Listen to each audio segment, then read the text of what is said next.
Kit gitu kan. Jadi perangkat mobile yang memungkinkan pembuat aplikasi augmented reality menggunakan teknologi computer vision. Jadi dalam pembuatan AR biasanya rata-rata menggunakan apa ya, bisa dibilang sebuah plugin begitu, menggunakan Vuforia ini. Sebenarnya tidak hanya Vuforia, ada banyak seperti ada Easy AR, itu ada beberapa juga itu bisa digunakan gitu. Tapi rata-rata kalau saya sendiri itu sering menggunakan Vuforia. Gitu. Nah, seperti itu. Jadi singkatnya untuk Vuforia itu. Nah, dalam Vuforia sendiri itu ada beberapa tahapan nanti akan kita atur gitu ya. Yang pertama adalah registrasi. Saya harapkan Bapak Ibu juga sudah memiliki akun masing-masing dari Vuforianya. Selanjutnya adalah setelah kita selesai membuat akun Vuforianya, kita membuat lisensi database-nya gitu kan. Jadi ada di sana itu kita meng-create sebuah lisensi, nanti kodenya lisensi itu dimasukkan di Unity-nya untuk mengaktifkan Vuforianya ini supaya bisa digunakan. Tuh. Kemudian selanjutnya adalah membuat lisensi, membuat marker. Membuat marker ini nanti ada beberapa ketentuan yang nanti Bapak Ibu harus dan teman-teman harus tahu begitu. Jadi tidak sembarangan harus seperti apa, apakah berpola begitu kan atau banyak warna atau bagaimana gitu. Selanjutnya adalah membuat database dan marker yang sudah dibuat. Jadi kita akan meng-create database-nya. Bagaimana ketika satu project itu apakah terdiri dari banyak database atau memang satu database terdiri dari beberapa marker, nanti kita akan bahas lebih lanjut. Kemudian setelah itu kita akan download database-nya itu. Nah, di sini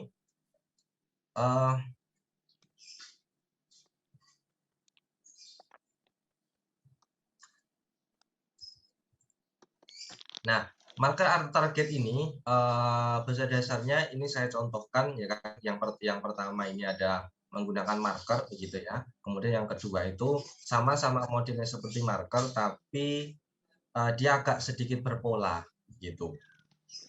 Nah, ini ketentuannya. Jadi tidak harus hitam dan putih sebenarnya, bisa berwarna karena tidak ramai. Kemudian untuk membedakan gitu ya. Jadi antara marker yang sebelah kanan dan sebelah kiri gitu ya. Ini kalau yang saya beri tanda warna merah ini ketika digunakan nanti biasanya ketika disorot yang misalkan marker satu ini kita setting ketika disorot akan muncul hewan jerapah begitu. Kemudian yang marker 2 kita scan nanti kita setting ketika di scan marker kedua ini akan muncul objek gelas misalkan. Nah, ini biasanya ini akan apa ya, karena hampir mirip, biasanya di scan marker 1 tapi keluarnya adalah marker si gelasnya, padahal gelas itu diatur di marker yang kedua gitu. Jadi agak sedikit kemiripan. Lalu bagaimana? Nah, contohnya itu seperti ini gitu ya. Jadi ada polanya. Jadi ada detail gambarnya, ada tajamnya, gitu, berduri atau dipahat misalkan seperti itu. Jadi ada polanya. Nah, kemudian seperti apa itu? Jadi supaya si markernya ini lebih akurat begitu, ini dari Korea sendiri sudah membuat ketentuan. Yang pertama adalah kayakan detailnya. Nah, ini maksudnya adalah contohnya ada pemandangan jalan, sekelompok orang, kolase campuran item, atau pemandangan olahraga. Kemudian kontrasnya bagus, kemudian tidak ada pola yang berulang. Nah, biasanya ketika kita nanti membuat sebuah marker begitu, kemudian kita masukkan atau sudah kita develop ke dalam bentuk AR, itu ketika kita sorot gitu ya, si smartphone kita atau device kita itu biasanya lepas-lepas atau sulit terdeteksi. Nah, beberapa faktornya ini salah satunya adalah dari kejernihan kameranya gitu. Nah, misalkan kalau kita kan kita developnya menggunakan laptop misalkan. Nah, sedang terus laptopnya itu ternyata untuk webcamnya itu kurang jernih begitu. Nah, itu juga sangat mempengaruhi apa namanya ketika nanti untuk tes men-tracking sebuah markernya gitu. Jadi nanti ketika membuat ini saya harapkan nanti Bapak Ibu menggunakan yang yang kamera eksternal gitu. Kan ada webcam kamera eksternal gitu. Tapi kalau memang kamera device-nya atau laptopnya itu sudah cukup jernih, tidak masalah.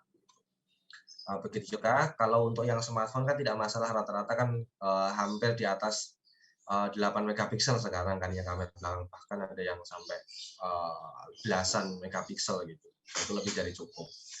Nah, selanjutnya adalah dari kondisi pencahayaan gitu. Dari kondisi pencahayaan misalkan ya harus terang, bukan di tempat yang gelap. Kemudian selanjutnya adalah ukuran targetnya.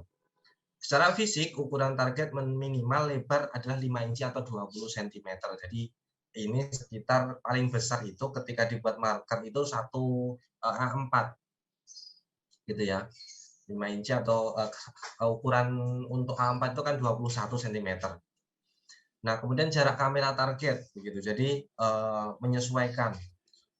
Misalkan targetnya lebarnya 20 cm akan dapat terdeteksi sehingga jarak 2 meter gitu. Jadi kalau ukurannya itu 1 A4 begitu, nah dari jarak 2 meter itu masih bisa mendeteksi si device-nya gitu. Kemudian targetnya rata tentu, kemudian tidak mengkilap atau glossy. Nah, ini kalau misalkan ingin menggunakan marker, membuat marker misalkan ingin menggunakan kertas foto begitu ya. Nah, saya sarankan tidak menggunakan yang agak glossy. Gitu.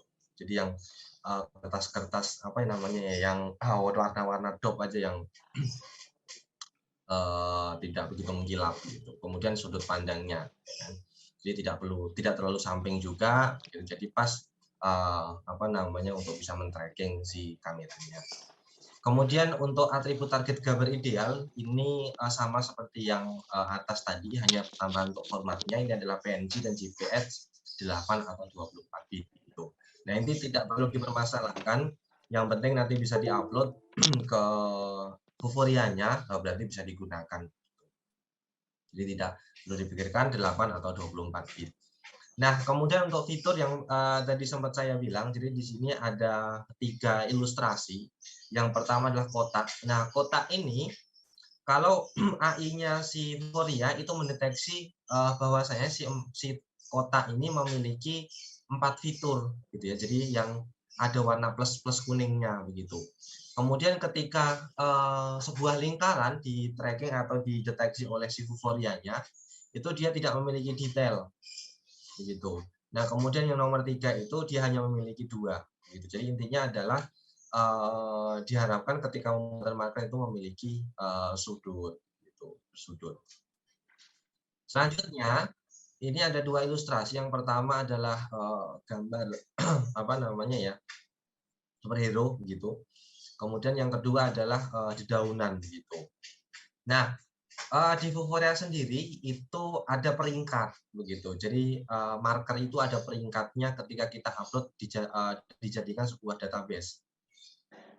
Jadi ada ketika si marker itu dideteksi oleh si Vuforia-nya dan diberi nilai ternyata bintangnya itu hanya 1, itu sangat buruk ketika nanti diimplementasikan begitu. Kemudian ketika nanti memiliki bintang 4 ataupun 5, itu nanti yang akan sangat responsif si kameranya. Jadi nanti ketika Bapak Ibu itu membuat apa namanya ya marker begitu, kemudian mendapat rating yang rendah, itu nanti bisa diganti. Gitu. Seperti itu. Kemudian ini jadi ada gambar bulat gitu, gambar yang diunggah, kemudian gambar yang dianalisa oleh si Vuforia-nya. Yang atas itu peringkatnya hanya 2, kemudian yang bawah itu karena banyak detailnya, dia peringkatnya full 5. Begitu. Nah, kemudian kita masuk ke cara pembuatan database pada Vuforia-nya. Nah, ketentuannya pada Vuforia ini pada sebelum kita membuat project-nya, jadi setiap project itu nanti kita buatkan 1 lisensi gitu. Nanti seperti apa kita akan coba praktekkan.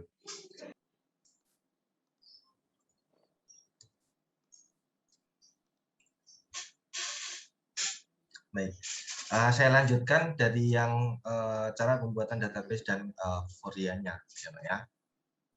Nah, tadi untuk database Vuforia tadi saya ulangi, jadi setiap membuat project baru itu menggunakan lisensi, walaupun bisa misalkan selama kita menggunakan Unity, begitu menggunakan satu lisensi untuk ini tidak masalah. Gitu.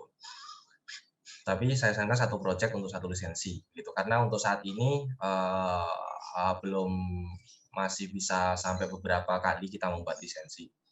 Nah, kemudian selanjutnya adalah untuk database itu bisa terdiri dari banyak marker, begitu ya. Jadi database-nya satu, markernya bisa lebih dari 5, 10 begitu. Dan sampai puluhan. Nah, kemudian dalam pembuatan atau penambahan target pada euforia itu di sana nanti kita akan mengatur ada yang namanya weight atau ukurannya begitu.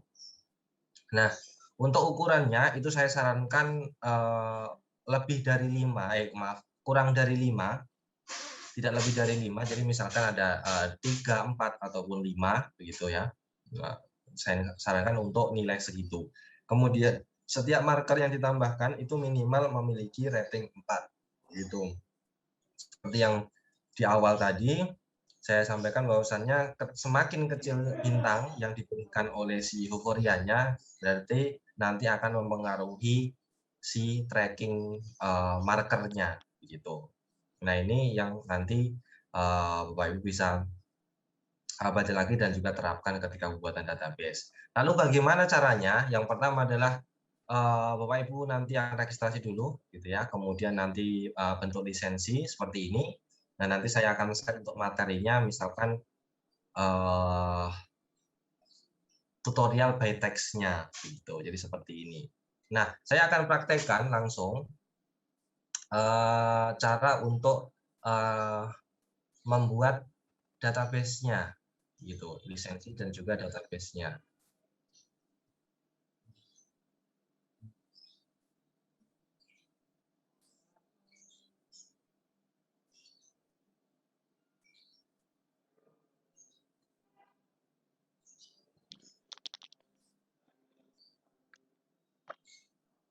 Nah, seperti ini.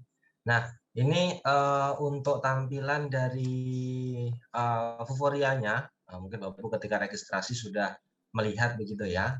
Pada bagian develop, jadi untuk membuat lisensi dan juga database itu pada bagian develop-nya ini, gitu ya. Di bagian develop.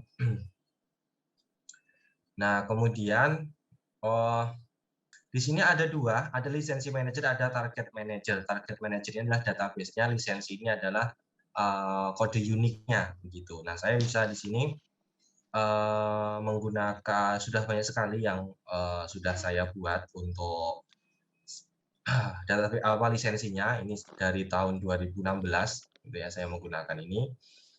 Nah, yang terakhir saya menggunakan itu kemarin Februari. Gitu.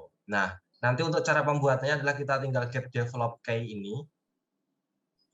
Tinggal get develop, kemudian kita nanti tinggal masukkan namanya saja.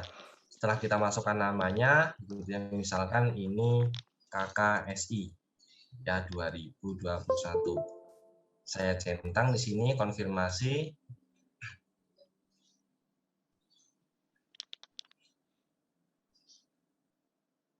Kita tunggu untuk prosesnya.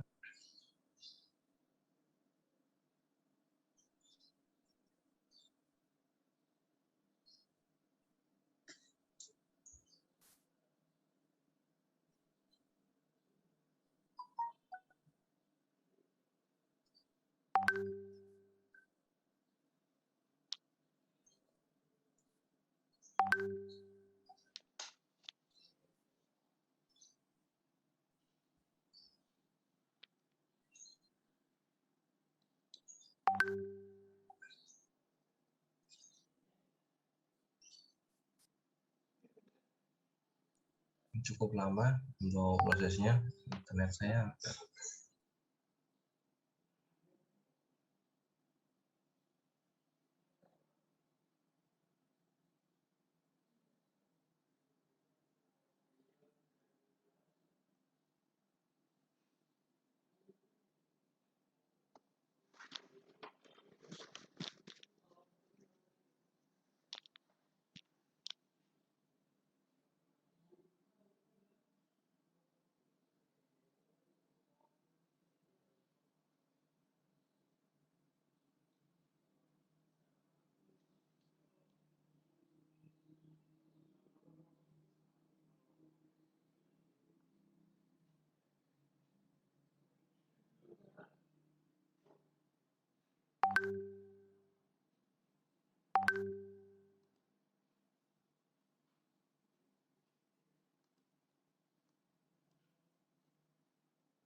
Oke. Nah, kemudian untuk mendownloadnya kita pilih target name ini, nanti akan ke select keseluruhan, kemudian kita pilih download database. Setelah itu pilih yang Unity Editor, jadi bukan Android Studio tapi pilih yang Unity Editor, kemudian download.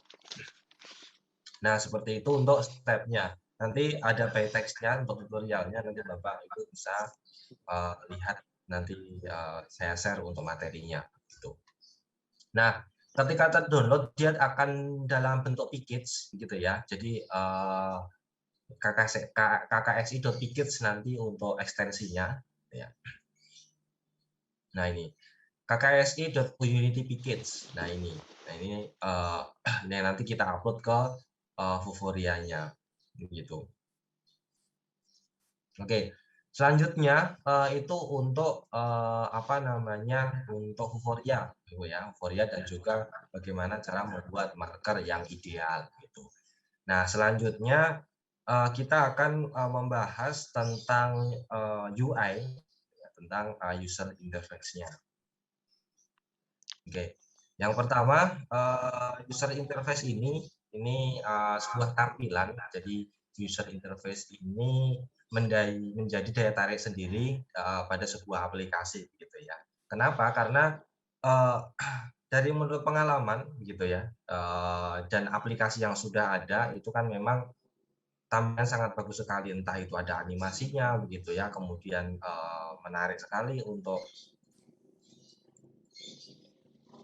dinikmati atau memanjakan mata begitu ya. Kemudian dari experience-nya gitu ya, misalkan cara kliknya, tata letaknya begitu. Nah, tata letak itu juga bisa dibilang adalah masuk dalam UX-nya. Jadi UI UX itu menjadi satu kesatuan gitu.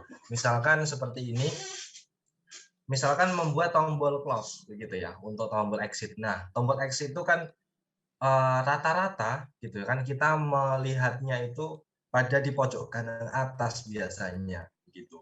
Lalu bagaimana kalau kita rubah menjadi tangan di sebelah kiri gitu ya. Itu kan lebih ke keterbiasaan gitu. Ketika kita menggunakan sebuah perangkat gitu. Kalau di laptop itu kan rata-rata sebelah kanan gitu kan, close, minimize gitu ya. Itu sebelah kanan gitu. Jadi ketika nanti membuat user interface ya kita memenuhi kaidah-kaidah seperti itu ya, letakkan di sebelah pojok kanan atas begitu ya, kemudian back-nya nanti letakkan di bagian kiri atas, kemudian cloth-nya itu kenapa harus warna merah kan sebenarnya itu ada filosofinya gitu. Jadi kalau untuk dibahas secara mendalam sangat dalam sekali. Nah, seperti kemudian penggunaan UI-nya begitu kan, misalkan untuk play itu kan harus seperti apa icon-nya, kemudian untuk apa namanya about begitu kan, untuk exit begitu kan, kenapa exit menggunakan tombol X begitu kan, kenapa tidak yang lain, itu kan ada ininya ketentuannya begitu. Nah, itu user interface. Nah, dalam pembuatan user interface pada aplikasi immersive reality atau mixed reality ini kita masuk kepada bagian menu-menunya dalam pembuatan depan ketika awal kali ya kan si user atau si pengguna itu mengakses aplikasi yang nanti dibuat gitu ya. Nah, apa saja strukturnya? Nah, ini contoh ada misalkan ada judul, kemudian ada menu. Nah, pada menu itu nanti ada start, about, setting, help, exit, kemudian ikonnya apa, image background-nya apa, kemudian aset-aset untuk button-nya apa, kemudian ukurannya seperti apa. Lalu untuk ukuran ini nanti ketika masuk pada Unity sudah di develop begitu ya, itu saya sarankan untuk ukurannya diperhatikan gitu. Ketika nanti Bapak Ibu atau teman-teman itu memasukkan sebuah misalkan hanya sebuah button begitu ya atau image background dengan resolusi tinggi begitu, itu aplikasi kita juga akan memiliki size yang sangat besar sekali. Begitu. Misalkan kita masukkan hanya untuk background aja 2 MB atau 5 MB, button-nya 500 KB atau 1 MB begitu ya. Dan nanti semakin walaupun memang di Unity sendiri sudah ada kompresnya begitu, tapi kalau ketika button kita udah ukurannya kecil kemudian dikompres itu kan lebih maksimal lagi gitu. Jadi untuk ukuran button itu paling hanya sampai 100 ukuran 100 KB begitu ya. Kalau untuk ukuran kan nanti menyesuaikan. Tapi lebih ke ukuran ininya, size-nya begitu. Seperti itu. Jadi semua mau icon, mau image gitu kan button-button keseluruhan itu nanti bisa diminimalisir untuk ukurannya. Nah, kemudian ketika kita masuk ke nanti ke Unity begitu ya, kalau kemarin sempat saya sampaikan adalah ketika masuk Unity membuat project baru adalah kita mengatur dulu apa yang akan kita buat, untuk apa, apakah digunakan untuk iOS atau untuk Android atau untuk yang lainnya gitu. Nah, misalkan kita menggunakan untuk yang mobile misalkan. Nah, mobile ini nanti setelah kita atur, kita ingin menggunakan resolusi yang apa? Apakah potret ataupun yang landscape begitu. Jadi sangat kesulitan sekali ketika nanti misalkan, oh saya pengennya rotasi, ya kan, misalkan bisa landscape, bisa potret begitu. Nah itu sangat-sangat apa ya namanya susah. Jadi ada pengaturan tersendiri begitu. Jadi lebih gampangnya adalah kita menentukan satu, ya kan, apa kita menggunakan potret ataupun landscape begitu. Kalau kita ingin menggunakan landscape begitu kan, ini ukurannya yang apa gitu. Karena untuk yang zaman sekarang ini kan ada resolusi ya kan yang sering digunakan ini adalah 18:9 gitu ya. Jadi seperti uh, uh, monitor bioskop. Jadi apa namanya? Kalau Bapak Ibu pernah ke bioskop itu kan tampilannya panjang sekali gitu kan ya. Widescreen namanya. Nah, itu ada perbandingan yang 16:9 itu biasanya digunakan untuk yang apa namanya ya, ukuran standar untuk widescreen gitu ya. Tapi ada lagi yang ukurannya 18:9 itu biasanya yang device ataupun smartphone yang 6 inci gitu, 6 inci yang agak panjang itu kan, itu ada beberapa yang ukurannya 18:9 gitu. Ada juga yang ukurannya pixel gitu ya, ada 1080, 720 dan lain sebagainya gitu. Kalau video kan ada HD, ada apa namanya 4K begitu kan, 1K dan sebagainya. Nah, kemudian misalkan apa namanya untuk tablet bagaimana ukurannya? Nah, kalau tablet itu biasanya perbandingannya adalah 4:3 begitu, 4:3. Nah, pada smartphone sendiri itu kan ada apa namanya ya, ada macam-macam begitu. Ada yang memang smartphone itu mendukung 4K begitu, ada yang memang hanya cuma sampai HD begitu kan. Nah, maka dari itu nanti dalam pembuatan kita tidak menggunakan ukuran apa namanya ya dengan ukuran resolusi begitu, tapi kita menggunakan perbandingan gitu ya. Jadi kalau misalkan yang smartphone biasa yang widescreen begitu, itu biasanya perbandingannya 16:9 gitu. Atau untuk yang tablet 4:3. Tapi kalau untuk yang kita settingnya untuk tablet ketika dimasukkan di smartphone yang ukurannya 16 banding ini biasanya akan pipih menjadi batanya tidak optimal begitu. Nah, ini untuk resolusi layar itu ada Full HD, ada HD gitu. Kemudian kalau rasionya itu perbandingannya berapa, kalau panjang ada lebar gitu. Nah, kenapa saya menyarankan menggunakan rasio? Karena misalkan smartphone itu mendukung ukuran 4K gitu ya. Nah, misalkan Bapak Ibu mendesain menggunakan ukuran Full HD begitu ya. Nah, itu nanti akan ketika dimasukkan di smartphone yang ukurannya memang resolusinya ini mendukung yang tinggi begitu ukurannya itu bisa akan kecil gitu. Tapi kalau digunakan ukuran di bawahnya dia akan sangat besar sekali. Makanya saya menyarankan menggunakan perbandingan nanti ketika men-setting di aplikasinya.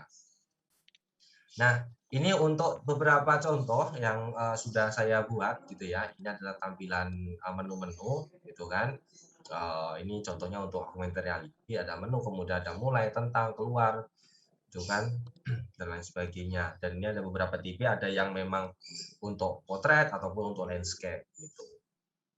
Nah, dalam merancang UI ini ada beberapa tahapan gitu ya. Yang pertama di wireframe ini adalah sebuah sketsa kasar tampilan, ya misalkan coret-coretan pada sebuah kertas begitu ya, atau hanya tulisan ketikan teksnya dulu gitu kan, kemudian di desain kotak-kotak begitu yaitu. Jadi intinya adalah wireframe itu coret-coretan sebelum kita membuat UI-nya. Kemudian lanjut adalah mockup. Mockup ini lebih detail lagi dari wireframe. Jadi misalkan button-nya itu sudah terbentuk gitu ya. Button-nya sudah terbentuk, sudah sudah jadi begitu. Kemudian selanjutnya kalau sudah selesai dengan tahapan mockup baru kita membuat prototipe, dimasukkan di aplikasi Unity-nya. Jadi untuk membuat simulasinya, ketika diklik ini nanti muncul tampilannya ini, ketika diklik upload nanti munculnya seperti itu. Nah, yang pertama adalah untuk yang wireframe ini kita tentukan dulu untuk alur rancangannya. Jadi misalkan untuk tampilan awal itu kan ada ini saya ilustrasikan ada view group ya kan, kemudian di dalam view group nanti ada beberapa lagi, jadi ada sub menu dan lain sebagainya. Nah, ini contohnya wireframe kemudian masuk ke paling kanan itu ada mockup gitu. Jadi sudah dalam bentuk button-nya sudah dibuat gitu ya, kemudian teks-teksnya dan sebagainya memang sudah terbentuk. Kemudian untuk contoh submenunya gitu kan, misalkan klik about nanti akan muncul tampilan seperti ini, kaosnya diletakkan di pojok kanan atas, back-nya di sebelah kiri, atau back-nya itu hanya icon saja atau teks saja, itu dimulai dari rancangan gitu. Lalu apakah ada ketentuan untuk pembuatan menu? Tidak ada gitu ya. Yang penting misalkan Bapak Ibu nanti aset-asetnya download dari internet dan memang ketika kita mendownload itu harus menyertakan kontribusi, ya berarti harus ada download aset itu dari mana, misalkan dari Flickr, Sahabat dan lain sebagainya begitu kan, atau icon-icon gitu. Jadi kalau itu yang download dari internet, tapi kalau nanti teman-teman gitu membuat dari desain sendiri, ya otomatis nanti tidak perlu untuk mencantumkan asetnya, cukup ini pembuatnya ini gitu kan, programmernya ini misalkan gitu. Nah, seperti itu. Kemudian mockup, kalau mockup seperti ini, jadi sudah jadi gitu ya, tentang mulai ini button-button yang saya buat, kemudian background-nya, kemudian latarnya gitu ya, kemudian logonya juga tidak lupa gitu. Seperti itu. Kemudian untuk main kameranya itu kan nanti bisa dibuat juga. Seperti itu. Nah, nanti jadinya ketika sudah masuk ke prototype nanti akan jadi seperti ini gitu ya. Ketika tampilan awal seperti itu, kemudian untuk yang ketika kita atur di landscape nanti bentuknya seperti itu, kemudian ketika klik mulai nanti akan muncul di bawah itu gitu kan, ada itu pada ini contohnya untuk augmented reality seperti itu. Nah, untuk implementasi pada Unity itu ada cara untuk mengimportnya gitu ya. Jadi caranya adalah kita tinggal drag and drop saja, kemudian kita atur image-nya setelah kita masukkan di Unity. Kita atur tipenya menjadi spread atau UI begitu. Kemudian kita apply.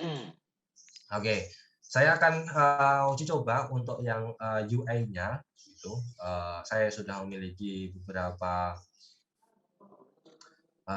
gambar. Di sini ada setnya. Nah, sana ada beberapa model punya saya. Ini contohnya yang yang ini. Oke. Saya masukkan yang saya membuat yang landscape aja. Maaf, yang potret saja. Kemudian saya masukkan misalkan di Unity-nya ini saya membuat folder begitu. Ya. Kemudian ketika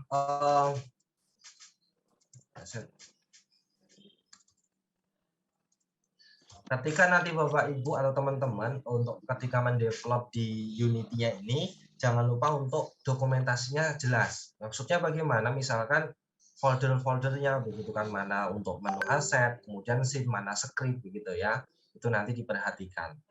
Gitu. Jadi tidak sembarang asal tempel saya semua dimasukkan menjadi satu folder begitu. Nah, itu sangat buruk sekali begitu ya. Jadi nanti ketika sudah masukkan itu silakan di atur untuk dokumentasinya gitu. Oh, ini untuk folder ini untuk ini gitu. Oke, aset UI kemudian saya masukkan di sini. Saya tinggal drag and drop saja. Kemudian saya blok keseluruhan gitu ya. Kemudian kita atur untuk tipe teksturnya default, kemudian pilih sprite. Nah, setelah itu kita pilih apply. Apply.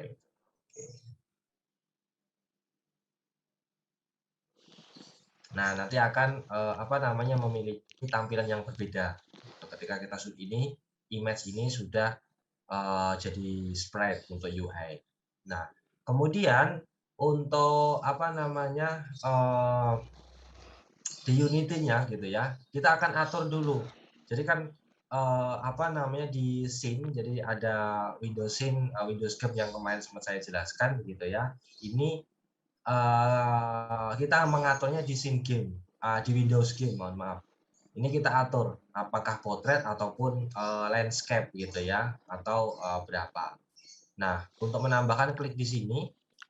Nah, nanti di sini ada tipenya ada dua, ada aspek rasio ataupun fixed resolusi. Maksudnya adalah fixed resolusi adalah berdasarkan ukurannya. Misalkan Full HD itu kan 1920 kali 1280 begitu ya, gitu, atau 1080 kali 720 begitu ya. 1280 kali 720 gitu. Itu untuk yang fix resolusi. Tapi kalau untuk perbandingan ya mau berapapun ukuran layarnya, ya kan mau 720, mau 1020 atau 1920 begitu, itu selama masih menggunakan rasionya sama, itu nanti masih bisa di-handle begitu. Gitu. Jadi saya misalkan menggunakan yang perbandingan 9:16, jadi yang potret gitu ya. Yang potret seperti ini. Nah, kemudian saya yang tahap pertama adalah saya membuat pada UI-nya ini sebuah panel. Gitu kan. Nanti akan otomatis ada menu kanvasnya. Gitu. Nah, ini ada 2 dimensi. Gitu. Nah, sebelum saya lanjutkan sedikit pengenalan untuk kemarin belum sempat kita bahas gitu. Unity ini saya menggunakan yang versi rendahnya, yang versi 2017 gitu. Untuk yang versi yang kemarin yang 2019 kemarin itu ada sedikit error karena kemarin salah install saya. Itu jadi saya menggunakan yang 2017 untuk eksperimennya karena cukup ringan gitu ya. Nah, ini ada seperti halnya pada 3D, ini ada 3 sumbu XYZ gitu ya. Kemudian di sini ada inspektor, ada menu scene gitu ya. Jadi scene ini tampilan kasarnya, jadi strukturnya di sini. Gitu kan. Misalkan kita ingin memasukkan objek atau memasukkan apapun, semua di sini kita mengaturnya. Kita geser kanan, geser kiri, gitu kan, di atas atau di bawah di Windows scene-nya. Lalu untuk Windows game-nya itu ini tampilan jadinya. Jadi misalkan tampilan di smartphone-nya nanti itu kemudian aset store ini, nah untuk aset store ini, untuk versi yang 2019 ke atas itu masih bisa digunakan. Tapi untuk yang 2020 ke atas, 2020 dan 2021 itu sudah masuknya di tidak lagi menggunakan aset store begitu. Jadi sudah ada terinclude namanya aset manager namanya. Jadi memang ini kita akan coba nanti menggunakan yang 2020 gitu ya. Begitu. Jadi misalkan kita mencari sebuah objek misalkan gitu ya, nanti bisa cari di sini atau apapun gitu ya. Nanti bisa cari di sini, tinggal kita download. Misalkan kita ingin coba menggunakan aset yang beranimasi gitu ya. Biasanya kalau di tutorial itu kan menggunakan zombie gitu ya, atau apapun, atau rumah atau apa, nanti bisa download dari sini langsung gitu. Tentunya yang cari yang gratis. Oke. Nah, kalau hierarki ini sama dengan seperti yang SIM, jadi apapun yang ada di sini ini tentunya ada di window hierarki ini, tapi bentuknya adalah list begitu.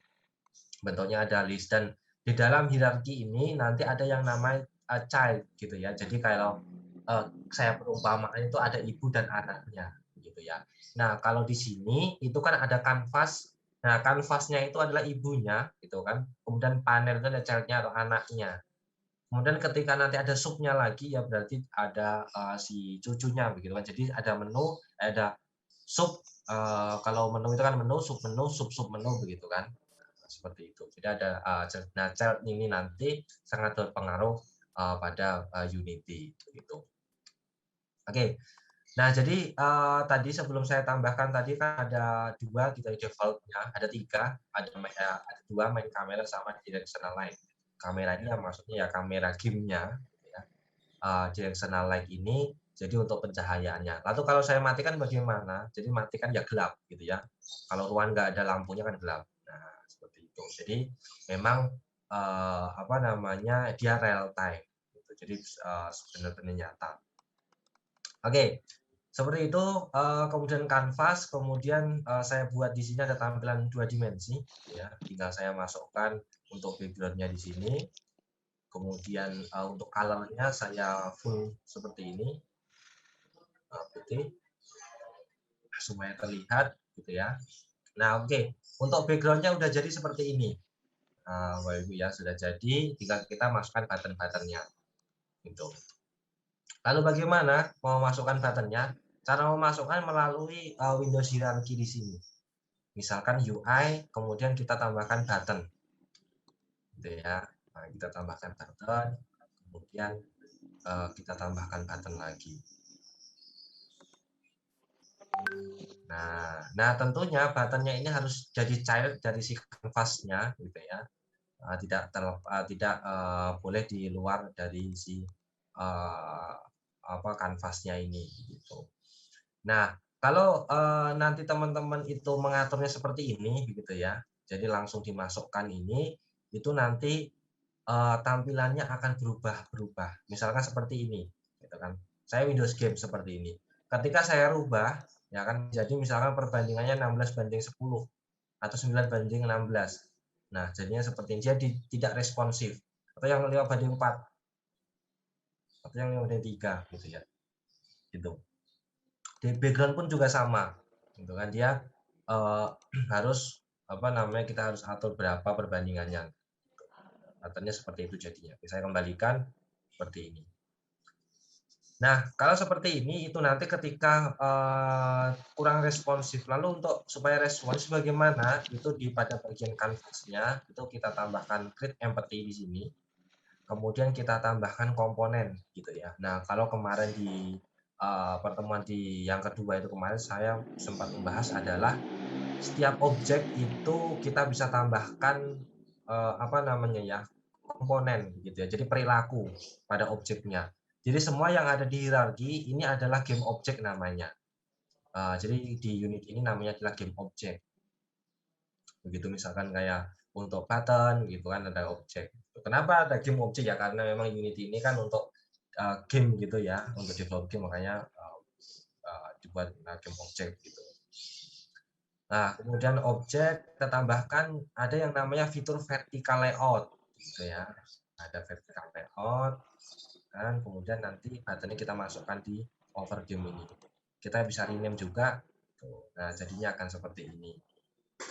Nah, game objek ini, jadi pada saya perbesar dulu.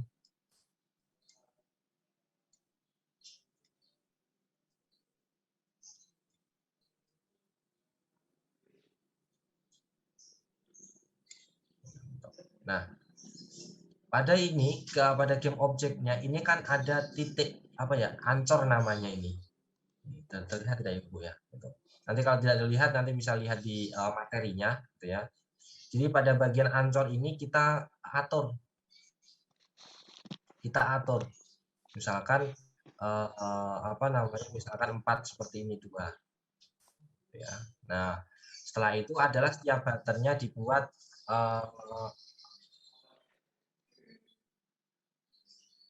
ini saya buat 0.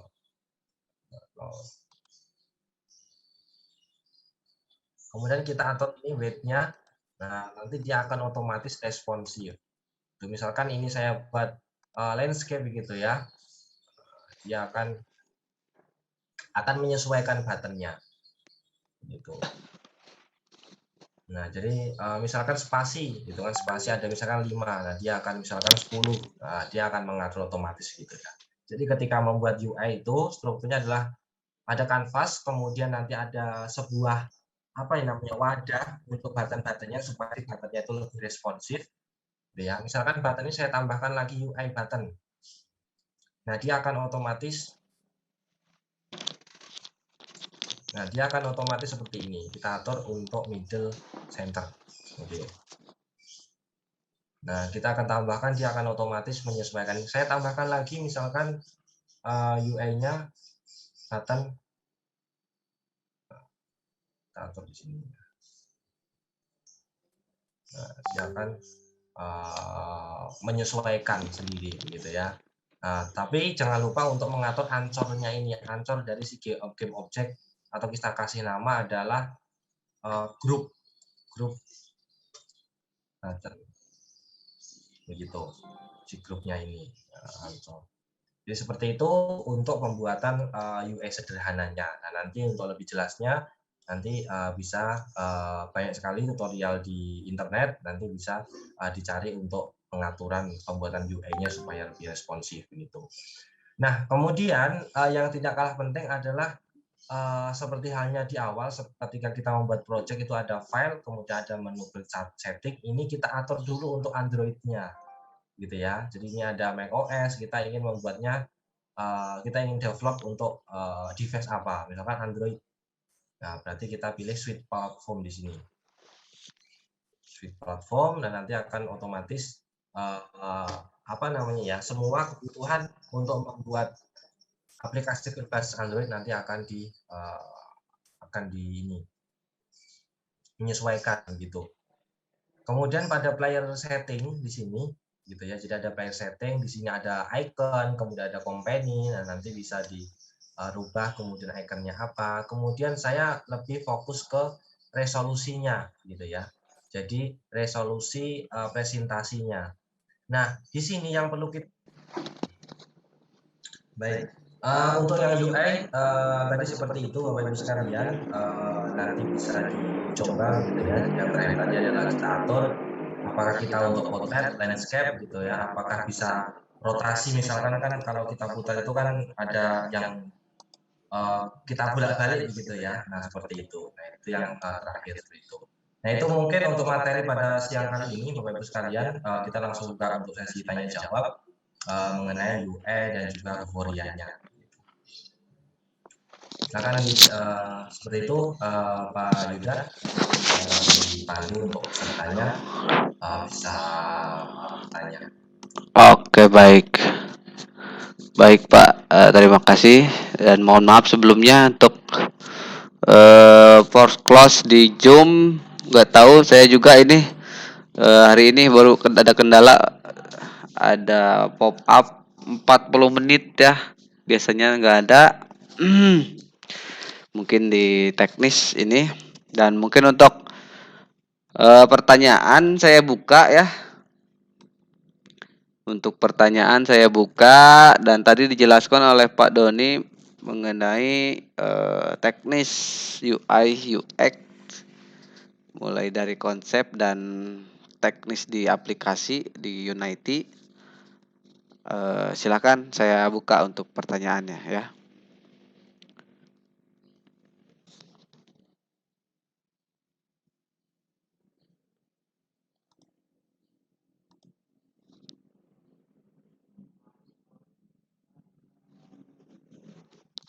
Peserta masih 6 orang ya, masih belum masuk lagi. Oke, sambil menunggu masuk ya Pak Doni ya. Di sini ada Bu Ai, ada Pak Reja SMKN 1 Adiwerna, ada Bu Ai dari SMK 12. Silakan kalau ada pertanyaan untuk teknis UI UX.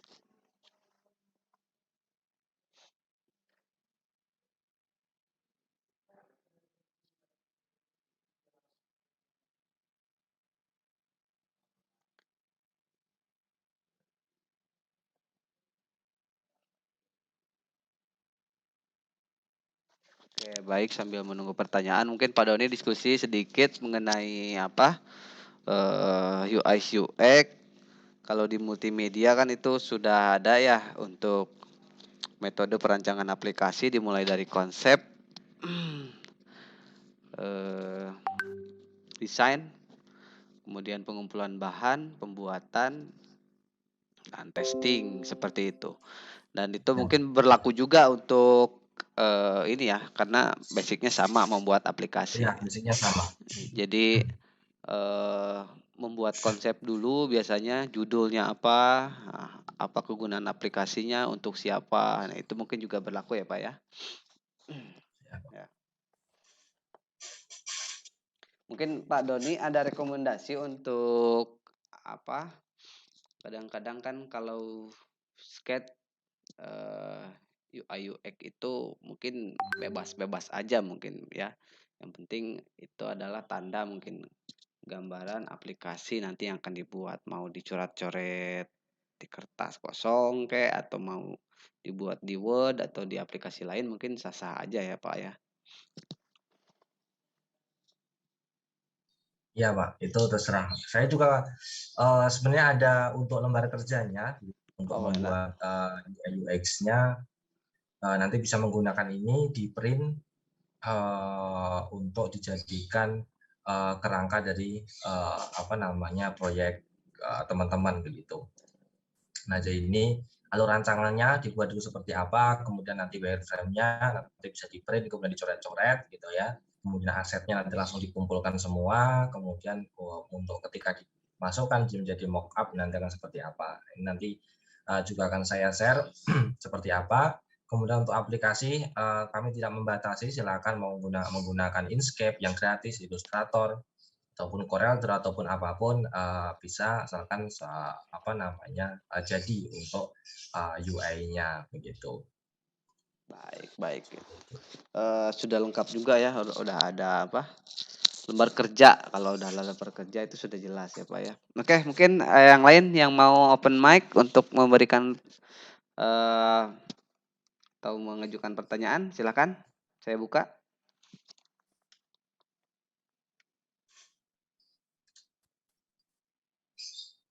Mungkin dari adik-adik siswa belum kedengeran nih pertanyaan dari kemarin. Dari siswa peserta silakan.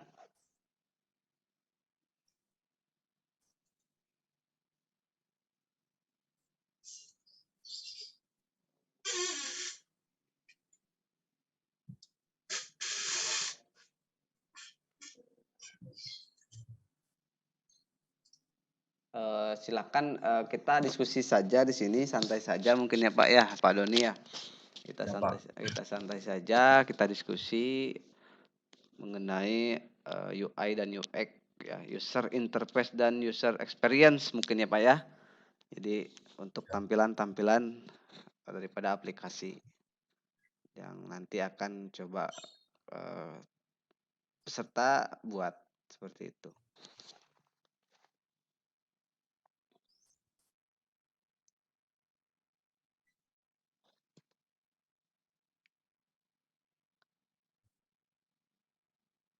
Silakan kalau ada pertanyaan langsung saja.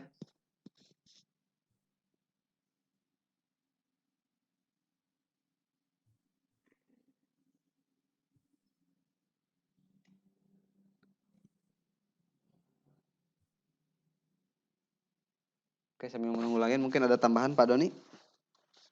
Oh, Pak, untuk materi ini, untuk kali ini nanti kita akan mungkin di pertemuan selanjutnya kita akan bahas tentang 3D-nya gitu. Jadi silakan nanti teman-teman buat dulu untuk rancangan desainnya gitu ya.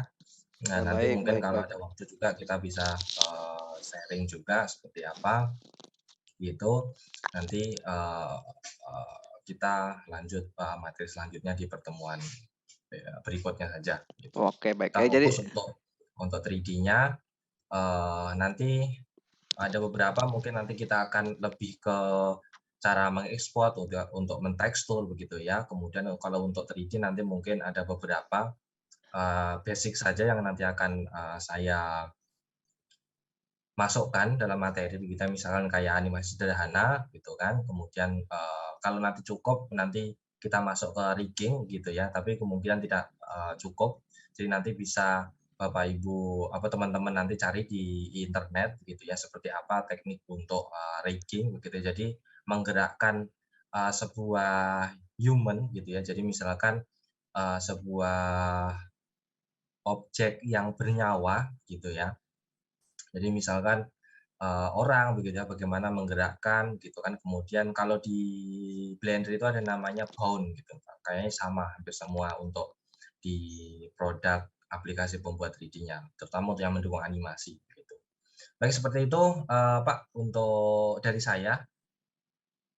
oke. Kalau Oke, baik. Mungkin maksud Bapak lebih ke mungkin berupa tugas ya untuk nanti minggu depan mungkin kalau ini supaya kita mengontrol juga apa? oh boleh boleh. Nanti Nah, saya untuk ini lembar kerjanya nanti bisa dikerjakan, nanti bisa kita lihat bareng-bareng gitu. baik, baik, baik. Siap, siap, siap. Mungkin nanti Pak Doni akan kirim di grup mengenai lembar kerja ini dan mungkin dari masing-masing peserta itu satu eh, yang pasti ya itu merancang UI dan UX, perancangan judul project apa nanti mungkin rencananya dan sesuai dengan lembar kerja. Mungkin seperti itu ya Pak.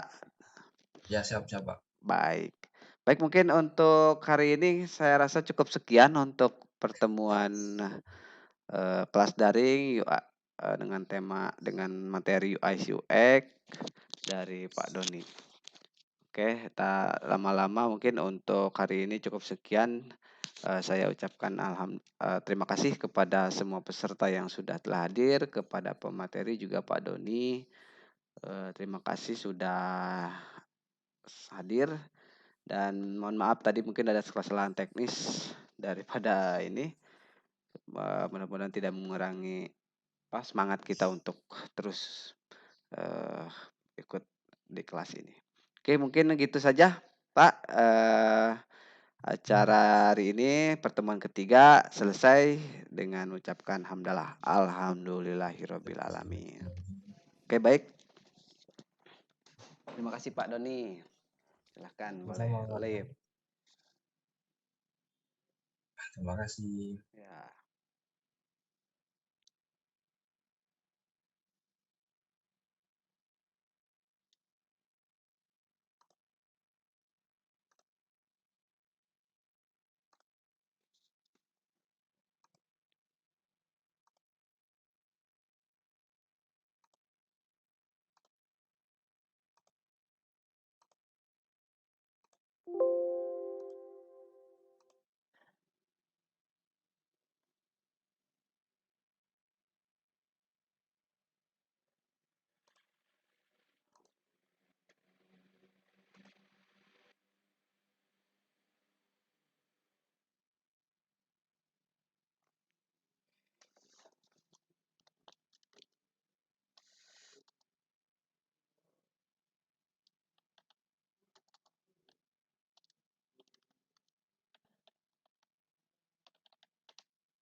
Yuk, baru selesai. Beres, baru beres.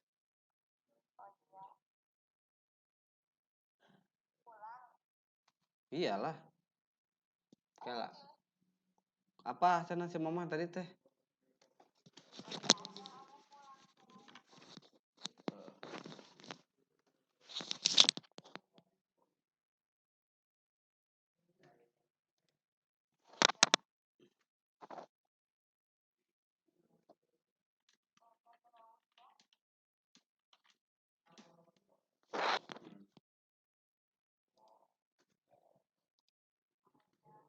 Yuk, jalan.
Saya akan